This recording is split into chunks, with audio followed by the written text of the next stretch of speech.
Hey everyone, and welcome. Dominic here with SmartCatholics Mastermind, and today we're joined by Kelly Breaux. Welcome, Kelly. How are you? I am great. Thank you for having me. It's good to have you. Kelly is the founder of Redbird Ministries, so we'll get to that in just a second. Smart Catholics Mastermind, it's a live series to meet the minds and hearts of Catholic creators. They devote their time and talent to mastering their vocation so that you can live a fuller life faster. Help us out and press like, and then subscribe to this channel. Kelly, Redbird Ministries serves ordinary families who've been given an extraordinary cross to carry. I'd love to talk about that in just a second. First, we want to hear a story about you. Was there a moment where you began to realize you had to change or do something different or be somebody different? And what is that story? Yeah, so for me, I did not have a good response to my cross that came into my life, which was child loss. We experienced the loss of three children. Oh, And wow. thank you, the moment that really struck me, and I knew for a fact that I had to change, was when one of my best friends experienced the loss of her child. My friend, Misty, her 10-year-old and her were hit by a drunk driver, and her daughter died. Mm, And in my love for my friend, I rushed to her side and I supported her as best as I could. But I quickly learned, as I watched my friend grieve, that we had grieved differently. We were grieving differently.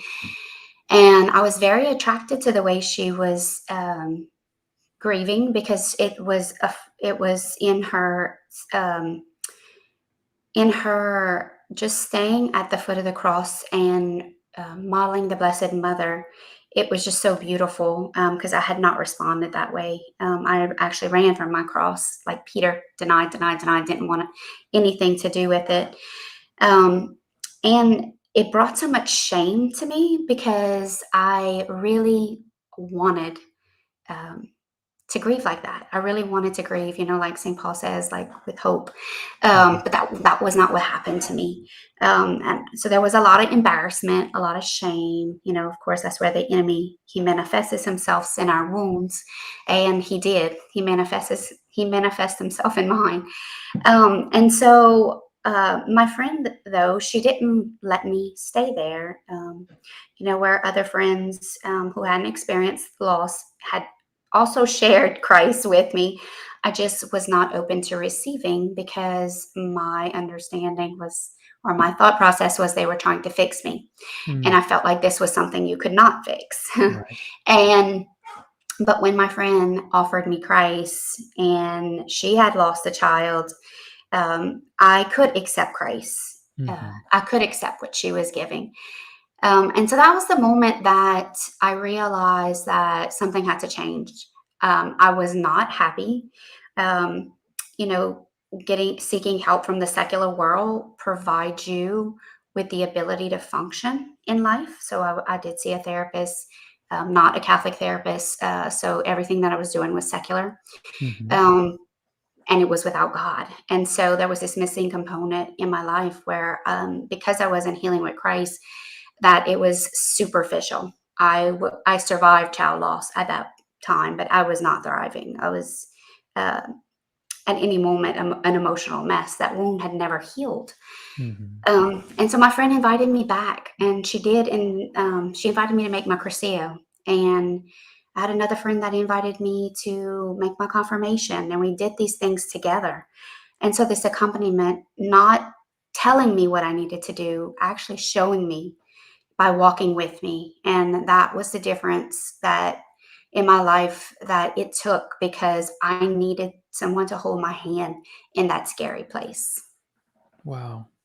Wow. Well, thank you for sharing that. And so tell us more then about Redbird and that Hmm. sort of blossomed out of sounds like all of that Yes. pain and now you turned it out Yeah. into a ministry to help others and tell us about Yeah. that. Yeah. So, like I was telling you, we sought help from the secular world. So absent of the church. And just realizing that not until I came into full communion back with the church, and found healing through the sacraments, that the missing component of this grief, that it's not a brain issue. Grief is not a brain issue. It is a heart issue. And a Mhm. heart issue needs the divine physician. It needs our beloved God. And not until I encountered Christ did my anxiety and my depression fall away. I was still being triggered. I was still living in that trauma and that fear. I was still parenting out of fear. I was scared to get pregnant again because after your third loss, you naturally want to contracept and sterilize. That's what lots of families have to battle. Now, for Ryan and I, we didn't, but that I was living in that fear. I know so many families have made that decision out of fear, and so we just knew that there was just this place, this very sacred place, when a family loses a child, that they contemplate their own mortality, and you start to live with this great desire to get to heaven, but it's very disordered. Like for me, it wasn't because God was there; it was because my children was there, and Mhm. you have to love someone to that right order. And it's not telling them, you know, it's not telling them, like I always say, like theology goes out the window when your child dies. Intellectually, everything makes sense that someone was trying to tell me, but my heart was just battered, beaten, and broken. It couldn't accept any of it. And I needed someone to accompany and love me through that so that I could come to that acceptance in the right order and to put Christ first in my life. But it had to be done through love. Wow. So how does Redbird Ministries work then? Yes. So we have several different support opportunities, both in person and online. Mhm. Early on, when we started in our diocese, our primary focus was to help the families in our community. Mhm. But I started looking for programs and I realized there were no Catholic ones. And so I had to start putting and piecing things together. And I had a full time job, and so did my husband. And so I was like, how do you do ministry work and program development and graphic design and run an apostolate? It is impossible. Uh, I just want to let y'all know it's nearly impossible. But the Lord was calling me to do this. And so I gave up my full time job to be able to do this ministry full time because I knew that families needed support and I knew that they were not given the resources and their tools to support these families. mhm. And so what we're doing now is we're creating the content, we're creating the programs. Our grief group has the imprimatur on it. It's finding the passion of Christ in your story, Mhm. and it walks through Jesus's passion. So it's called we consider it a grief study, and so we have that, which is you can do it in person Mhm. or in like a little small group at home. We have a couples workshop. So that's also an in person support program that we created. It's called Loving Through Loss. Mhm. The primary goal of that workshop is to help couples to communicate because they process crisis different as man and woman. And so we teach them how to love one another through the differences in the way that God made them. And then we have support that they can seek, which they can do in the privacy of their home. We have our Restoring Love Consecration Guide. It's 33 days, a consecration to the Holy Family. But again, the primary goal is for communication between couples so that they Mhm. can talk about um, their loss. I always tell everybody, Ronnie and I lived in the same house. We were at the hospital when our daughter and our son died. We were there together through all of our crises and trauma, but then we never talked about it. Mm. And there was so much emotional and spiritual abandonment between one another because we just refused to address this pain that was in our hearts, Mhm. that it started to grow a wedge. And so that's what these couples support. The couple support parts of our program are very important to keep our families, our couples together. Mhm. And then I have my autobiography that talks about my conversion story, which is very powerful. And we usually use that as a tool to help families to be open to coming for support. It also is a great book if you need to be encouraged about the healing that's found in the sacraments. I always laugh. I say I didn't understand. I didn't understand the theology in the healing of the sacraments, but I experienced it. Then I had to go learn about it. So it was just Right. beautiful.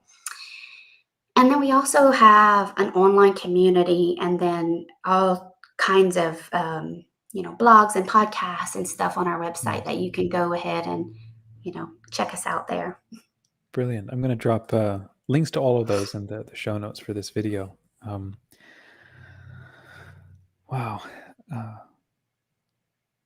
Gosh. So how what's the future for you? I think you just wrapped up the OSV, the challenge. How did that go Yeah. for you? And then what's next? Yeah. Well, we learned a lot from OSV. That the accelerator really, made us stop and take a look at what we were doing and strategically plan, because God doesn't give you a playbook whenever you say yes to what He asks. Right. And so we didn't have a business plan and we didn't have a pitch deck. And so it gave us the opportunity to do that. And we won, which we're super, super excited. And $100,000 is going to Brilliant. go to develop an app and our Good Shepherd program, Wow. which we're so excited because just some obstacles in serving families that we identified the app, because there's not chapters across the United States. So we couldn't really help people who were contacting us not within areas where we had in-person support. So we're going to create that app. And then the Good Shepherd program. So the Good Shepherd program is just to help clergy, both deacon and priest, to help them to understand how to receive us after loss. Because there's something profound that happened to me. I still remember the words that our priest, when after our daughter Emma died, came and sat me down and talked to me. And I just really, like, through my journey back to full communion with Christ, I wasn't looking, when I looked to the church, I wasn't looking for therapy. I wasn't looking for someone to fix me. I was looking for Jesus. And I realized, like, the search that we have for Christ is most visible in our clergy. And so we need to prepare them so that they know how to receive families like ours, because it makes a difference in their lives. And then after that, we have a 5-year grief journey program that we want to develop, which will help to evangelize and catechize families of loss virtually, like digitally through the app, because we know that 95% of families of loss will not seek in-person support. And so you have to have something to draw them out. And the reason is because we struggle with vulnerability. Beautiful. Beautiful. Well, I think that's Thank a you. great place to wrap up, Kelly. If you had 1 minute to share a message Yeah. to, I think especially Catholics out there who have experienced this kind of loss and this kind of Yeah. pain, what would you hold out to them? What would you want to say?